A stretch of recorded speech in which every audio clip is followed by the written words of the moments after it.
नमस्कार। नेपाली साहित्यको विकासमा सम्पूर्ण योगदान दिएका कृतिहरूको संरक्षण गर्ने उद्देश्यसहित इन्द्रकील टिभीले नेपाली साहित्यिक कृतिहरूको अडियो बुक निर्माण गर्ने प्रयास गरिरहेको छ। यस महत् कार्यका लागि तपाईहरूको सहयोग र समर्थनको हामीलाई सदैव खाँचो पर्दछ। डिजिटल माध्यममा आउने यी कृतिहरू जुगजुगान्तरसम्म बाँच्न सकुन् भन्ने हाम्रो ध्येय रहेको छ। तपाईहरूलाई हाम्रो के विनम्र अनुरोध छ भने हाम्रो च्यानल सब्स्क्राइब गर्नुहोस्, लाइक गर्नुहोस्, प्रतिक्रिया दिन कमेन्ट गर्नुहोस्, सुझाव दिनुहोस् अनि सेयर गर्न नभुल्नुहोस्। साथै छेउको बेल आइकन पनि थिच्नुहोस् ताकि जब जब नयाँ अडियो बुक जारी हुनेछ तपाईलाई त्यसको सूचना सबैभन्दा पहिला प्राप्त हुनेछ। यदि तपाईँ साहित्यकार, लेखक, कवि हुनुहुन्छ र आफ्नो कृतिको अडियो बुक बनाउन चाहनुहुन्छ भने हामीलाई कमेन्ट गर्नुहोस्।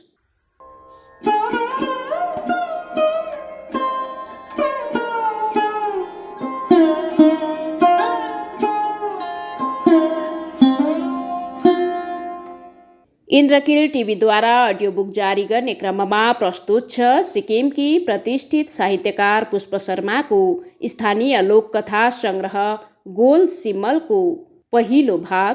स्वीकार्नुहोस् पारसमणि दङ्गालद्वारा वाचन गरिएको गोल सिम्मल लोककथा सङ्ग्रहको पहिलो कथा ओर्ल न ओर्ल सुनकेशरी मैया।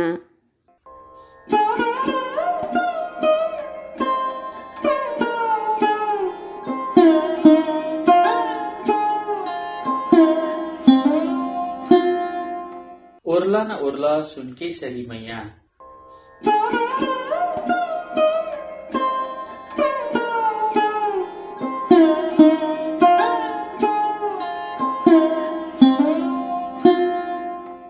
ओर्ल न ओर्ल सुनकेशरी मैया बिहेको लगन टर्यो बरिलाई।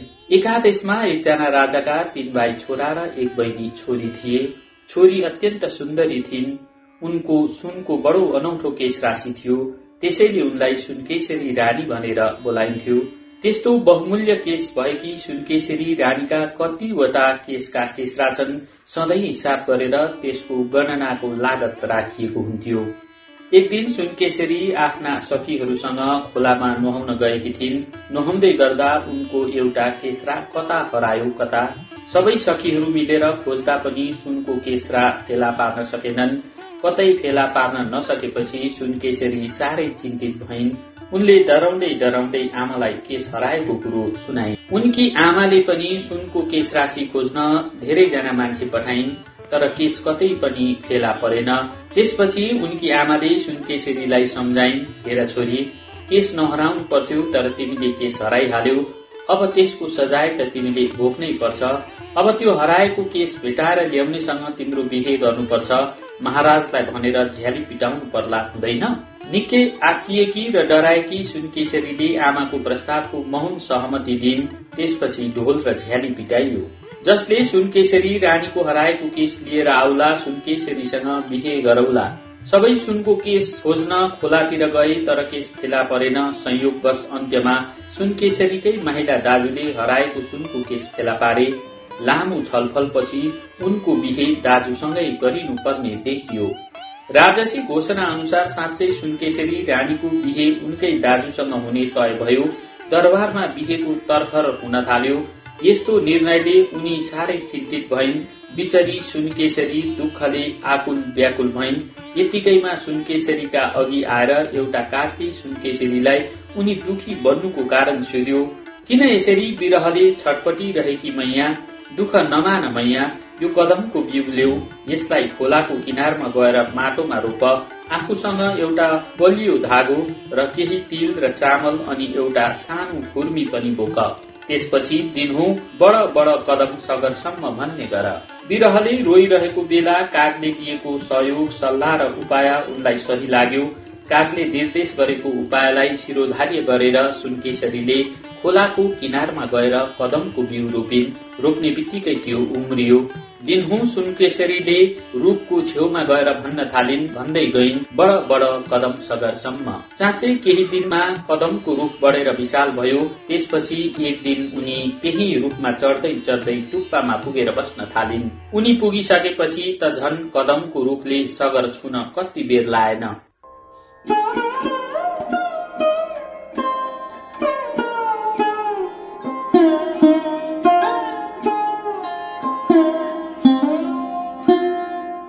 उता दरबारमा बिहेको मण्डप तयार भयो। बिहेको लगनको मुहूर्त पनि आयो। सुनकेशरीलाई बेहुली बनाएर सिंगार पटार गर्ने बेला भयो, तर सुनकेशरी कहीँ पनि भेटिएनन्। उनको ठूलो खोजी भयो। दरबारको कुना काप्चासम्म पनि खोजियो, तर उनी फेला परिनन्।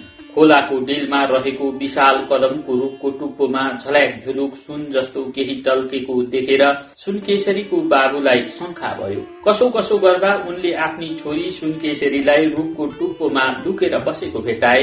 त्यस सगर छोएर खडा रहेको कदमको रुखबाट तल झर्न बोलाए, तर सुनकेशरी मैया त्यहाँबाट ओर्लिन मानिनन्। बाबुले मायालु स्वरमा भने, ओर्ल न ओर्ल सुनकेशरी मैया, बिहेको लगन टर्यो। माथिबाट सुनकेशरी मैयाले भनिन्, ओर्ल न त ओर्लिन्थे नि बाबा, ससुरा पर्यो।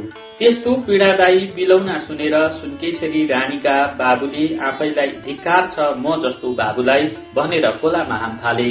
त्यसपछि उनकी आमा छोरीलाई खोज्दै खोज्दै त्यही पुगिन्। आमा, ओर्ल न ओर्ल सुनकेशरी मैया, बिहेको लगन टर्यो। सुनकेशरी रानी, ओर्ल न त ओर्लिन्थे नि आमा, सासु पर्यो। आमा, धिक्कार छ म जस्ती निष्ठुरी आमालाई, आफ्नी मुटुकी माया आफ्नै छोरीलाई उसैको सहोदर दाजुसँग बिहे गराउनु भन्दा त यही खोलामा हाम फालेर ज्यान दिनु निको भनेर खोलामा हाम फालिन्। बाबा आमा त बहिनी खोज्न हिँडेका अझसम्म पनि दरबारमा फर्केर आएनन्। बाबा आमा फर्केर नआउँदा आफ्नी बहिनी खोज्न जेठा दाजु दरबारबाट बाहिर निस्के। उनी पनि खोज्दै खोज्दै त्यही पुगे जहाँ उनका बाबा आमा खोज्दै खोज्दै पुगेका थिए। दाजुले भने, ओर्ल न ओर्ल सुनकेशरी मैया, बिहेको लगन टर्यो। माथिबाट सुनकेशरीले उत्तर दिन्, ओर्ल न त ओर्लिन्थे नि मेरा दाजै, जेठाजु पर्यो। जेठा दाजु, धिक्कार छ मलाई, आफ्नी बहिनीलाई उसैको दाजुसँग बिहे गराएर पापको भागी हुनु भन्दा यही खोलामा हाम फाल्नु निको भनेर मनमनमै सोचेर उनले पनि खोलामा हाम फाले।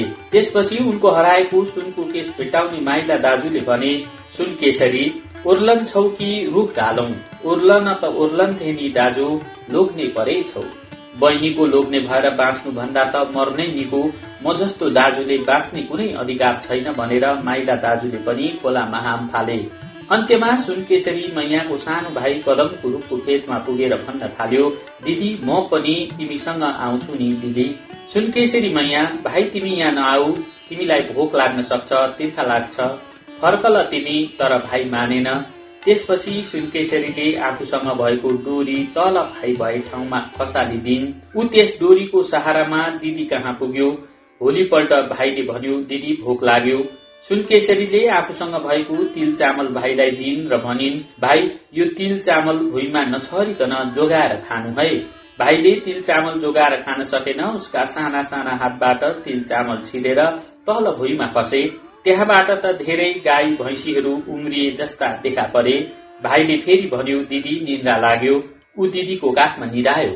उसले बिउजेपछि भन्यो, दिदी तिर्खा लाग्यो। दिदीले पनि आफूसँग भएको खुर्मीले खोतलेर कदमको रुखको काखबाट पानी निकालिन् र भाइको तिर्खा भेटाइदिन्। भाइले रुखका टुप्पाबाट हेर्दा तल भुइँमा असंख्य गाई भैँसी देखेर दिदीलाई सोध्यो, यति बिघ्न भरिभन्डै गाई वस्तु कहाँबाट आए दिदी? दिदीले उत्तर दिइन्, अघि तिमीले तिल चामल जोगाएर खान सकेनौ, तिम्रो हातबाट तिल चामल भुइँभरि छरियो, त्यहीबाट यति भरिभन्डै गाई भैँसीहरू निस्केका हुन्। कस्तो फसाद हेर त अब। भाइले भन्यो, जाउँ दिदी तल ओर्लौं, म गाई वस्तु चराउँछु, तिमी भकारो सोर। म दिनभरि गाई वस्तु चराउन गएको बेला खोले जाउली पकाइराख, माल दाम्डो फिजाइराख है दिदी। दुवैको मिले मतो भएपछि गाई वस्तु हेरेर जीवन काट्ने सरसल्लाह भयो र दुवै त्यहाँबाट ओर्लिए। यसरी ऊ गाई वस्तु चराउँथ्यो, दिदी घरको काम गर्थिन्।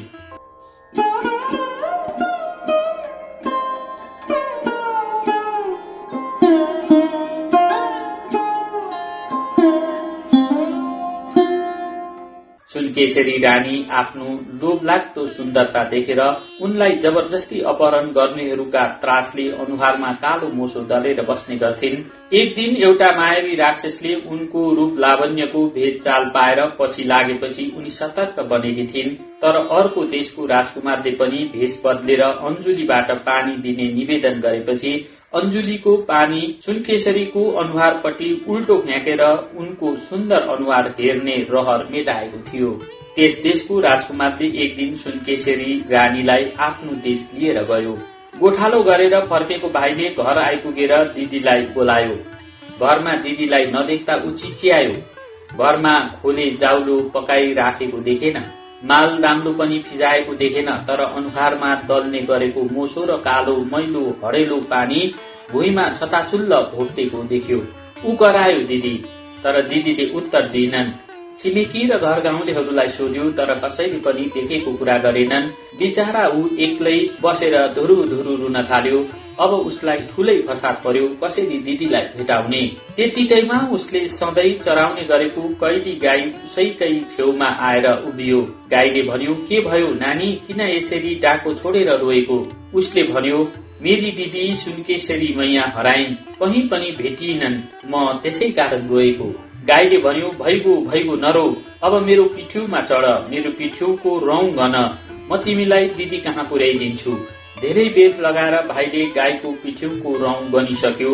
साँच्चै गाईले भाइलाई उसकी दिदीको महलको पटाङ्गिनीमा पुर्याइदियो। ऊ गाईको पिठ्यूबाट ओर्ल्यो, तर दिदीलाई कसरी बोलाउने भनेर झोक्राएर सिँढीमा बस्यो। त्यतिकैमा महलको माथिल्लो तलाको झ्यालबाट एउटा थाक्रो तल आँगनमा झर्यो। परण्डाका छेउमा केश कोरिरहेकी सुनकेशरीको थाक्रो झ्यालबाट खसेको भाइले पनि देख्यो। सुनकेशरी मैयाले कागलाई आफ्नो झरेको थाक्रो ल्याइदिने बिन्ती गरिन्। कागले भन्यो, तिम्रो भाइलाई ल्याइ माग। यति बेला सुनकेशरी मैयाले आफ्नो भाइलाई सम्झँदै भनिन्, यति बेला मेरो भाइ भइदिएको भए त यो झरेको थाक्रो माथि ल्याइदिन्थ्यो। दिदीले भनेको कुरा तल भाइले पनि सुनिरहेको थियो। हत्त नपत्त थाक्रो टिपेर ऊ माथि गयो। सुनकेशरी आश्चर्यचकित भइन् र भाइलाई सोधिन्, तिमी कसरी यहाँ आइपुग्यौ? आफ्नो अघिल्तिर भाइलाई देख्दा हर्षले गदगद भइन्। भाइले पनि विधि विस्तार सुनायो। भाइले बताएका वृत्तान्त सुनेपछि दिदीले भाइलाई आफूसँगै राखिन्। त्यसपछि दिदी भाइ आनन्दपूर्वक जीवन बिताउन थाले।